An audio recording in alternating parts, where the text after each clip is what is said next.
السلام علیکم ورحمۃ اللہ وبرکاتہ۔ آج جو ٹاپک لے کر آیا ہوں وہ ہے امیر المومنین حضرت ابوبکر صدیق رضی اللہ تعالیٰ عنہ کو خلافت کیسے ملی۔ یاد رکھیے، ایک با کمال استاد کے جو بہت سی خوبیوں کا جامعہ ہوتا ہے، اپنے جس شاگرد میں جس خوبی کی ممتاز صلاحیت پاتا ہے، اسی خوبی میں اس کو با کمال بناتا ہے۔ جس میں فقیہ بننے کی زیادہ صلاحیت پاتا ہے، اسے فقیہ بناتا ہے۔ جس میں مقرر بننے کی صلاحیت واضح ہوتی ہے، اسے کامیاب مقرر بناتا ہے، اور جس میں مصنف بننے کی صلاحیت غالب ہوتی ہے، اسے با کمال مصنف ہی بناتا ہے۔ تو ہمارے آقا و مولا جناب احمد مجتبی محمد مصطفیٰ صلی اللہ تعالی علیہ وسلم نے اپنے جس صحابی میں جس خوبی کی ممتاز صلاحیت پائی، اسی وصف خاص میں اسے کامل بنایا۔ لہٰذا اپنے پیارے صحابی حضرت ابوبکر صدیق رضی اللہ تعالیٰ عنہ میں صدیق بننے کی صلاحیت کو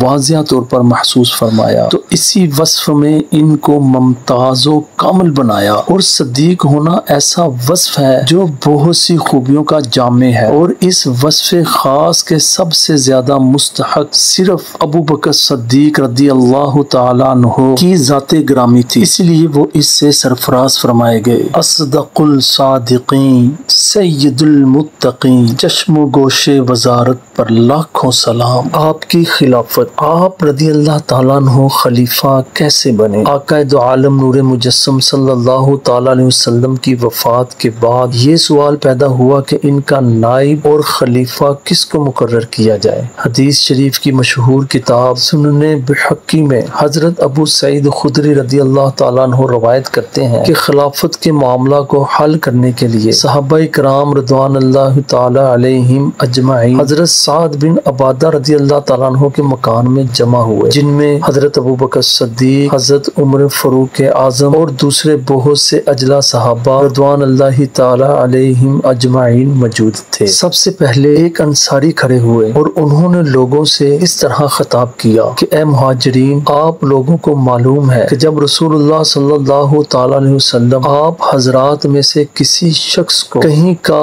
عامل مقرر فرماتے تھے تو انصار میں سے بھی ایک شخص کو اس کے ساتھ کر دیا کرتے تھے۔ لہٰذا اسی طرح ہم چاہتے ہیں کہ خلافت کے معاملہ میں بھی ایک شخص مہاجرین میں سے ہو اور ایک انصار میں سے ہو۔ پھر ایک دوسرے انصاری کھڑے ہوئے اور انہوں نے بھی اسی قسم کی تقریر فرمائی۔ ان لوگوں کی تقریروں کے بعد حضرت زید بن ثابت رضی اللہ تعالیٰ عنہ کھڑے ہوئے اور انہوں نے فرمایا، حضرات، کیا آپ لوگوں کو معلوم نہیں کہ رسول اللہ صلی اللہ تعالیٰ علیہ وسلم مہاجرین میں سے تھے، لہٰذا ان کا نائب اور خلیفہ بھی مہاجرین ہی میں سے ہوگا، اور جس طرح ہم لوگ پہلے حضور صلی اللہ تعالیٰ علیہ وسلم کے معاون و مددگار رہے، اب اسی طرح خلیفہ رسول اللہ کے مددگار رہیں گے۔ یہ فرمانے کے بعد انہوں نے حضرت ابوبکر صدیق رضی اللہ تعالیٰ عنہ کا ہاتھ پکڑا اور کہا کہ اب یہ تمہارے والی ہیں، اور پھر حضرت زید بن ثابت رضی اللہ تعالیٰ عنہ نے آپ سے بیعت کی۔ اس کے بعد حضرت عمر فاروق رضی اللہ تعالیٰ عنہ نے، اور پھر تمام انصار و مہاجرین رضوان اللہ تعالیٰ علیہم اجمعین نے آپ رضی اللہ تعالیٰ عنہ سے بیعت کی۔ حضرت زبیر کا بیعت کرنا۔ اس کے بعد حضرت ابوبکر صدیق رضی اللہ تعالیٰ عنہ منبر پر رونق افروز ہوئے اور ایک نگاہ ڈالی تو اس مجمع میں حضرت زبیر رضی اللہ تعالیٰ عنہ کو نہیں پایا۔ فرمایا کہ ان کو بلایا جائے۔ جب حضرت زبیر رضی اللہ تعالیٰ عنہ آئے تو حضرت ابوبکر صدیق رضی اللہ تعالیٰ عنہ نے ان سے فرمایا کہ آپ رسول اللہ صلی اللہ تعالیٰ علیہ وسلم کی پھوپھی کے صاحبزادے اور حضور صلی اللہ تعالیٰ علیہ وسلم کی خاص صحابیوں میں سے ہیں، مجھے امید ہے کہ آپ مسلمانوں میں اختلاف نہیں پیدا ہونے دیں گے۔ یہ سن کر انہوں نے کہا کہ اے خلیفہ رسول اللہ، آپ کوئی فکر نہ کریں۔ یہ کہنے کے بعد کھڑے ہوئے اور آپ رضی اللہ تعالیٰ عنہ سے بیعت کر لی۔ حضرت علی کا بیعت کرنا۔ پھر حضرت ابوبکر صدیق رضی اللہ تعالیٰ عنہ نے مجمع پر ایک نظر ڈالی تو اس میں حضرت علی رضی اللہ تعالیٰ عنہ موجود نہ تھے۔ فرمایا کہ علی بھی نہیں ہیں، ان کو بھی بلایا جائے۔ جب حضرت علی رضی اللہ تعالیٰ عنہ تشریف لائے تو آپ نے فرمایا کہ اے ابو طالب کے صاحبزادے، آپ رسول اللہ صلی اللہ تعالیٰ علیہ وسلم کے چچا زاد بھائی اور ان کے داماد ہیں، مجھے امید ہے کہ آپ اسلام کو کمزور ہونے سے بچانے میں ہماری مدد کریں گے۔ انہوں نے بھی حضرت زبیر رضی اللہ تعالیٰ عنہ کی طرح کہا کہ اے خلیفہ رسول اللہ، آپ کچھ فکر نہ کریں۔ یہ کہہ کر انہوں نے بھی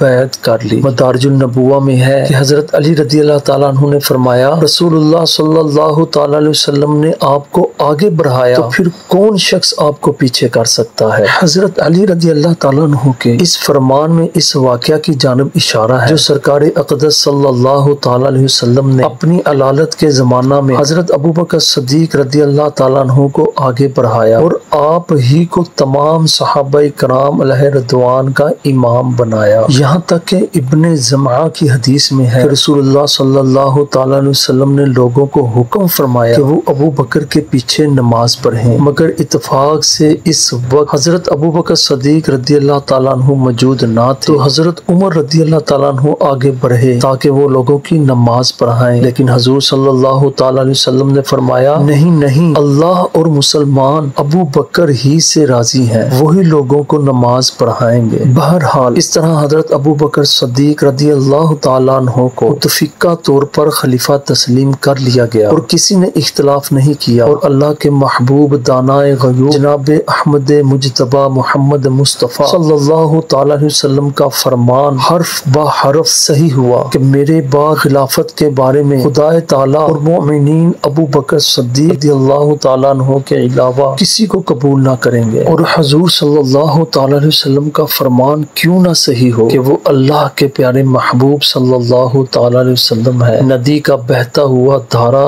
رک سکتا ہے، درخت اپنی جگہ سے کھسک سکتا ہے، بلکہ پہاڑ بھی اپنی جگہ سے ٹل سکتا ہے، مگر اللہ کے پیارے محبوب صلی اللہ تعالیٰ علیہ وسلم کا فرمان نہیں ٹل سکتا۔ آپ رضی اللہ تعالیٰ عنہ کی خلافت پر آیات قرآنی پہلی آیت مبارکہ حضرت ابوبکر صدیق رضی اللہ تعالیٰ عنہ کی خلافت کا استدلال علماء کرام کی ایک جماعت نے اس آیت کریمہ سے کیا ہے، یعنی اے ایمان والو، تم میں سے جو کوئی اپنے دین سے پھر جائے گا تو ان قریب اللہ تعالیٰ ایسے لوگوں کو لائے گا کہ وہ اللہ کے پیارے ہیں اور اللہ ان کا پیارا ہے۔ وہ لوگ مسلمانوں پر نرم ہوں گے اور کافروں پر سخت۔ اللہ کی راہ میں وہ لوگ جہاد کریں گے اور کسی ملامت کرنے والے کی ملامت سے نہیں ڈریں گے۔ مفسرین کرام رحم اللہ السلام اس آیت کریمہ کی تفسیر میں فرماتے ہیں کہ قوم سے مراد حضرت ابوبکر صدیق رضی اللہ تعالیٰ عنہ اور ان کے اصحاب ہیں کہ حضور صلی اللہ تعالیٰ علیہ وسلم کی وفات کے بعد جب کچھ عرب اسلام سے برگزشتہ ہو گئے تو حضرت ابوبکر صدیق رضی اللہ تعالیٰ عنہ اور ان کے اصحاب ہی نے مرتدوں سے جہاد کیا اور پھر ان کو مسلمان بنایا۔ اور حضرت ابو قتادہ رضی اللہ تعالیٰ عنہ نے فرمایا کہ رسول اللہ صلی اللہ تعالیٰ علیہ وسلم کے وصال فرمانے کے بعد جب عرب کے کچھ لوگ مرتد ہوئے اور حضرت ابوبکر صدیق رضی اللہ تعالیٰ عنہ نے ان سے قتال فرمایا تو اس زمانہ میں ہم لوگ آپس میں کہا کرتے تھے کہ یہ آیت کریمہ